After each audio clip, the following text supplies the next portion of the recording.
differential. You got the Chaos. They're chasing them. And they're chasing Archers. Yeah, and Archers.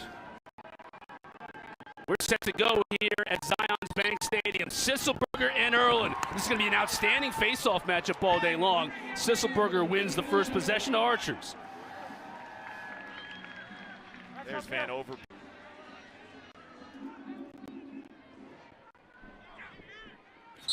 Home crowd here still filing in, enjoying that first goal for the Archers as they jump out on top. You heard Coach talk about it with Kaylee. Losing 2 in a row, they haven't played great lacrosse these last couple of weeks. Starter. I feel like he's owning one-on-one matchups, too. I mean, his shooting some weeks from an efficiency standpoint, not the greatest, but he's getting his shots. He's only shot around 20% on the season, but he's getting to the rack. He tacked on Amen. He let Amen get comfortable around goal line extended and gave him options. I think Tevlin's at his best when he's winning the physical matchup.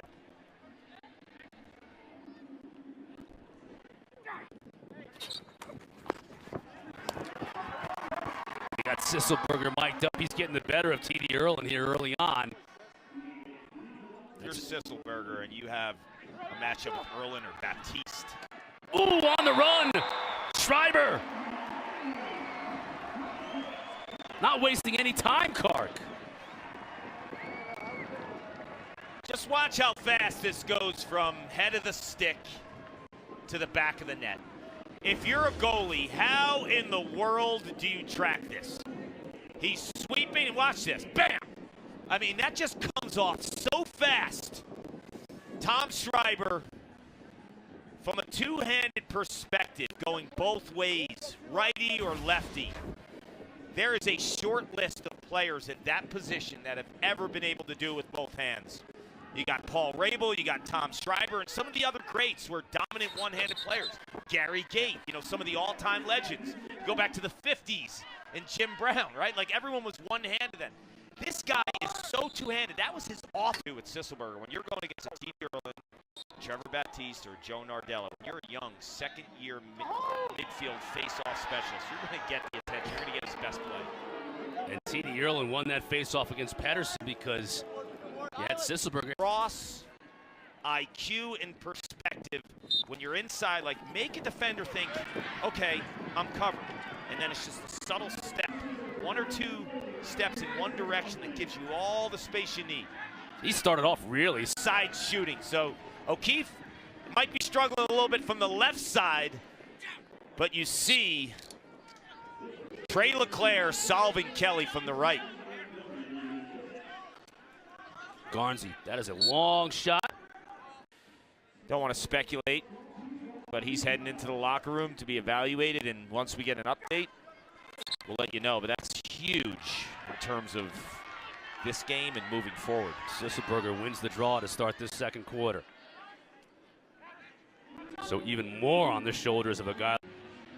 Missed pass and into a blistering shot, and finally solves Kelly from the outside, who's kind of had the best of O'Keefe this first half.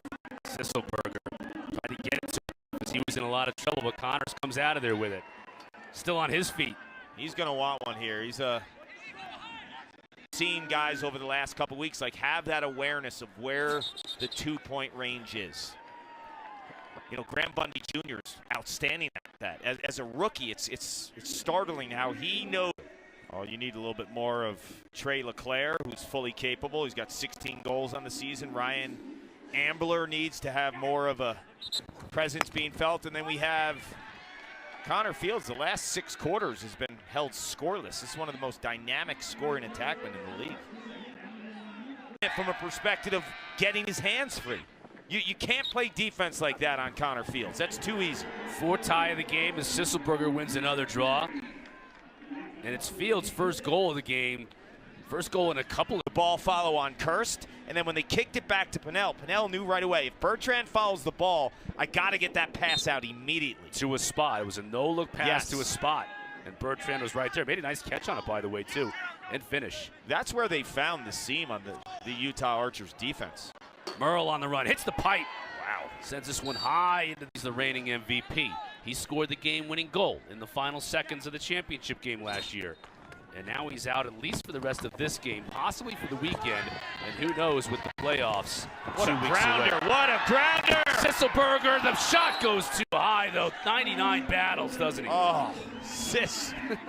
I mean, the energy, the effort, the toughness. The direction where he's going upfield. A lot of guys, when they crash, sometimes they worry too much. I got to get the shot off. They shoot from that same plane. His last step or two was upfield to increase that angle. Sisselberger, 4 guys all over him. Give this guy an ice bath, right? Like, he's finding contact. Yeah, procedure call. As a member of the Archers. The hometown fans are loving it, and this Archers team is coming up big, and Sisselberger's a big reason for it. He's dominating the X right now. Doubling them up, 12-6 against TD. This is a huge performance. You could use the pick in 2 ways there, to be the dodger and get fake off you and get the switch for the shorty, or make them worried so much that you're going underneath that at the point in time of the pick, you then scrape high to get your hands free for a shot. Archers have forged their largest lead of the game. The Kai bounces it too high.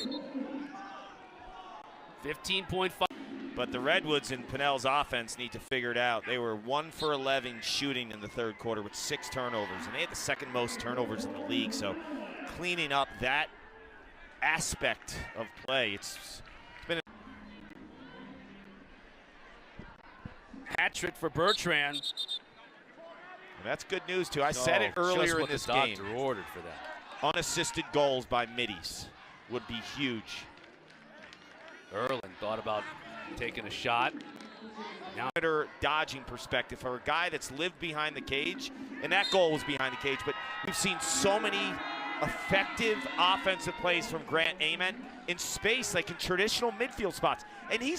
Well, I talked to Coach Brian Kavanaugh just a few minutes ago about Grant Ament, and he said the biggest difference in his production this year is exactly what you said, Kark, his willingness to attack from anywhere. He was a former Attackman of the Year. He's just been relentless going to the net this season. Yeah, he's been spectacular, and credit Ryan Ambler, too, who scored that goal, and he had that earlier goal in the third quarter where he dove.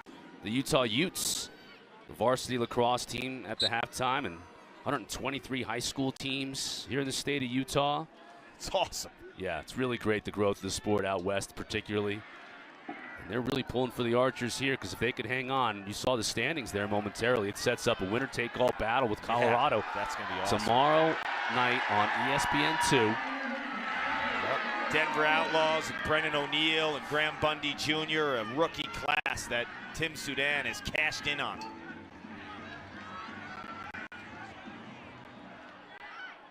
Look at that shot as like a showboat type shot, or you could look at it as deception. When you have that good of a stick, it's deception. Get the goalie to think one way and counter the other. Who's catching the ball high and throwing it between their legs? A very small percentage of players. Westberg's one of them. Another great face-off win in GB by Sisselberger. That's what scared me for the Redwoods. If you didn't go for 2, that was the exact scenario I was talking about. He's winning the draws, 16-9 at the stripe. Are you fresh here? Should I go young legs here? Going young legs here. You're in here. Just go. You might never touch the ball again. Yes. Yeah. If you get a shot that hits a pipe, or clearly, if he had a voice, he'd be screaming a little bit more. Right, that is a smug look on his face. Like, are you guys serious? They're not. TD's gonna get a shot off. He does! It's wide though, as he had a defender draped all over him.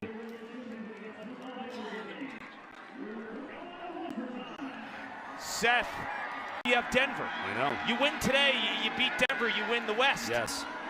That is a massive, massive miss. You gotta get refocused though. I know you do. Now you got an overtime period, you gotta win it. And this is a big face-off right here. Sisselberger, Ierlan. Sisselberger wins it.